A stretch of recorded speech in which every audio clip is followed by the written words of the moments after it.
Restocking a Brunswick rifle. Part 4, Fitting Brass. William Hovey Smith, 2014. I'm the author of Extreme Muzzleloading, and here we are restocking an original Brunswick rifle. Now this is what the tip of the rifle looked like, and it was in fact missing its brass fore-end cap. On this video, I want to talk to you exclusively about fitting the brass parts, since the brass fittings are such a distinctive part of these muzzleloading rifles. Starting at the end cap here was, well, there was quite a bit of wood sticking out. First off, the wood stood about this high, plus there was a piece that extended out this far, so obviously I had to do considerable wood removal to fit this cap. And it is quite thin on the inside. There's not much there.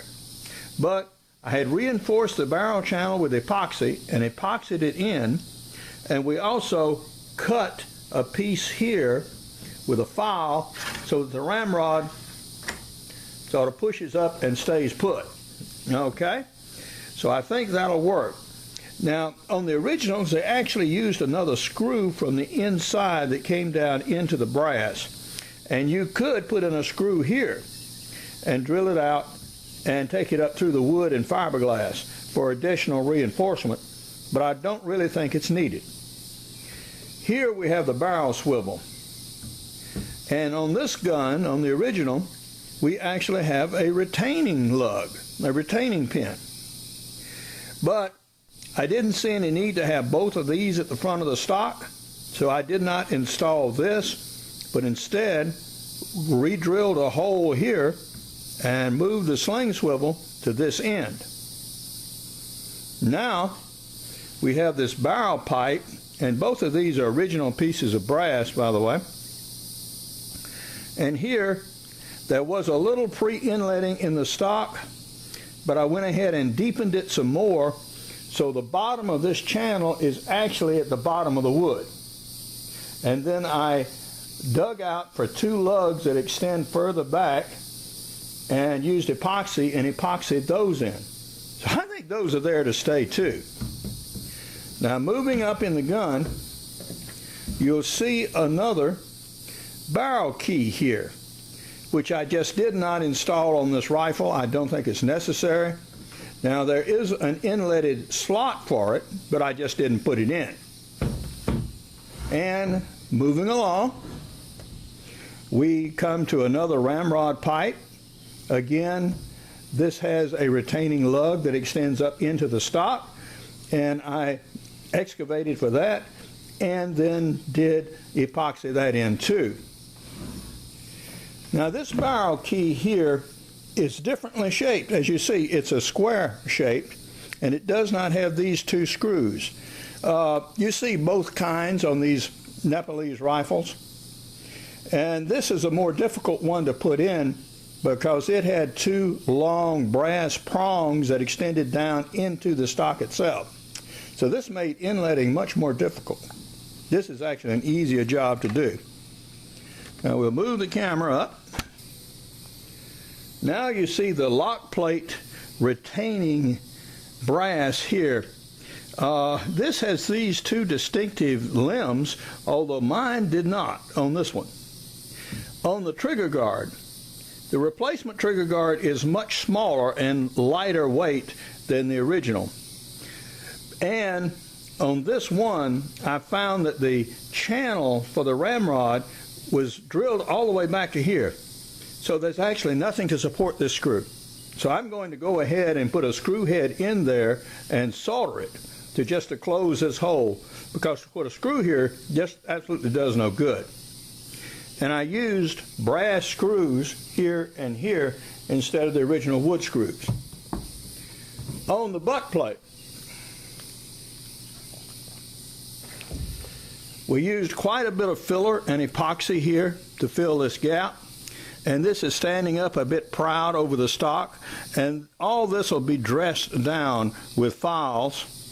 And it has a very large retaining screw here that you can see. And I use brass instead of the original steel. But this is a 2-inch screw. So this butt plate's not going anywhere. Here we cut away a large casting gate on the butt plate, and now we're drilling a hole for the screw that actually attaches it to the rifle, and now you see the plate ready to be stuck on the gun. Now we have our torch lit. We're going to heat these parts here a bit.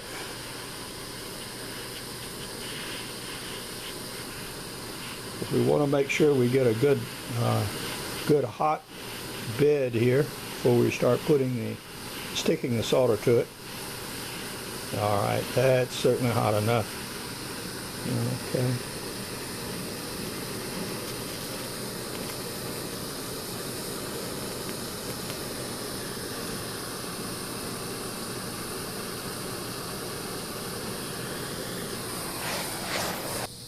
All right, I think that'll do.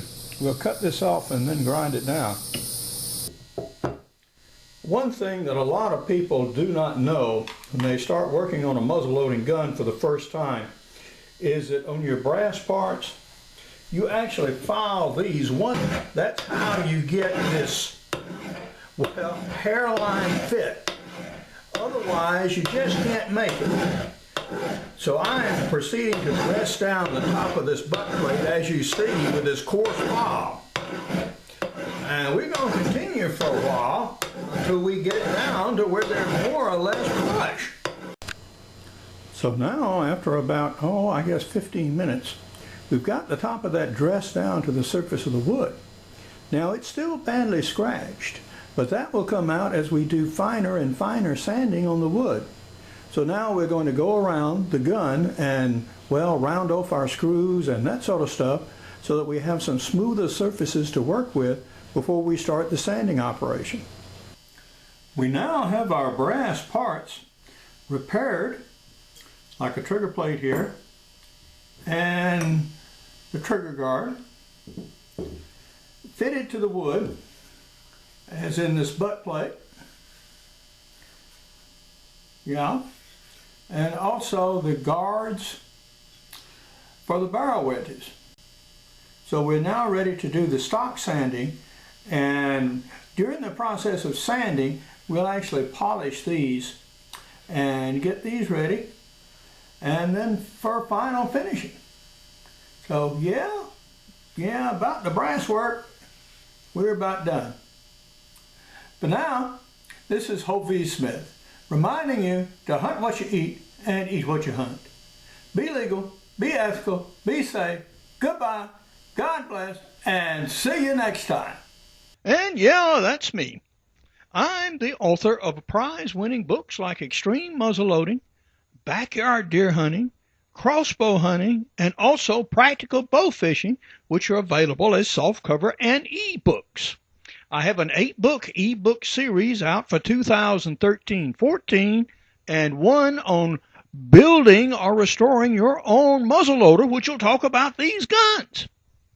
Now, the most difficult brass parts to fit are the patch box parts, which I just don't have, and maybe not for another month or so. So I'm going to go ahead and refinish the rifle.